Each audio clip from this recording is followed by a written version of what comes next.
Hi friends, video కనుక నచ్చినట్లయితే తప్పకుండా ఒక చిన్న లైక్ చేయండి. ఇక గగన్ అక్కడ వర్క్ చూసుకునడానికి వస్తాడు కదా, అదే సమయంలో బిల్డింగ్ నుంచెలి ఇటుక పిల్లలు పడుతూ ఉంటాయి. అక్కడ పైనుంచెలి పక్కకు జరగండి సార్ అని చెప్పేసి అరుస్తుండగా వర్క్ బిజీలో అలా మాట్లాడుతూ ఉంటారు. అదే సమయానికి పైకి చూసిన గగన్ ఆ ఇటుక పిల్లలు వస్తూ ఉండగా ఒక్కసారిగా పక్క నుంచెలి తప్పించుకుంటాడు. అలా తన ప్రాణగండం బయటపడిపోతుంది. వెంటనే ఇంటికి వచ్చేస్తాడు. జరిగిందంతా శారదకు చెప్పేసరికి కంగారు పడిపోతూ ఉంటుంది.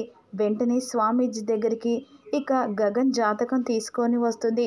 అప్పుడు స్వామీజీ కలిసిన తర్వాత శారద ఈ విధంగా అంటూ ఉంటుంది, మా అబ్బాయి జాతకం ఒకసారి చూడండి అని చెప్పేసి స్వామీజీ చేతిలో గగన్ జాతకం పెడుతుంది. స్వామీజీ గగన్ జాతకం పరిశీలించిన తర్వాత, అమ్మ ఇక అబ్బాయి జాతకంలో మరణ గండం ఉంది అని చెప్పేసి ఈ మాట విని శారద షాక్ అయిపోతుంది. విని బాధతో నా బిడ్డకి ఏం కాకూడదు, వాడు చూసుకొని నేను బ్రతుకుతున్నాను, వాడే నాకు అండ ధైర్యం అని చెప్పేసి శారద బాధపడుతూ ఉంటుంది. పరిహారం చూడండి అని చెప్పేసి విధంగా వేడుకుంటుండగా అప్పుడు స్వామీజీ, మీ ఇద్దరు భార్య భర్తలు ఇక హోమం జరిపిస్తే పరిహారం ఇక దానిచ్చాదే కలుగుతుంది, నీ కొడుకు గండం కూడా తొలగిపోతుంది అని చెప్పేసి ఈ విధంగా అన్న తర్వాత శారద ఇక స్వామీజీ మాటలు విని షాక్ అయిపోతుంది. వెంటనే శారద గుడి దగ్గరికి వస్తుంది. అదే సమయానికి తన భర్త ఎదురు పడతాడు.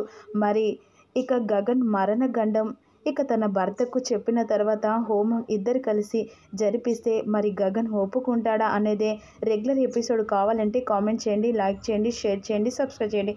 Thank you for watching. Please subscribe మన ఛానల్.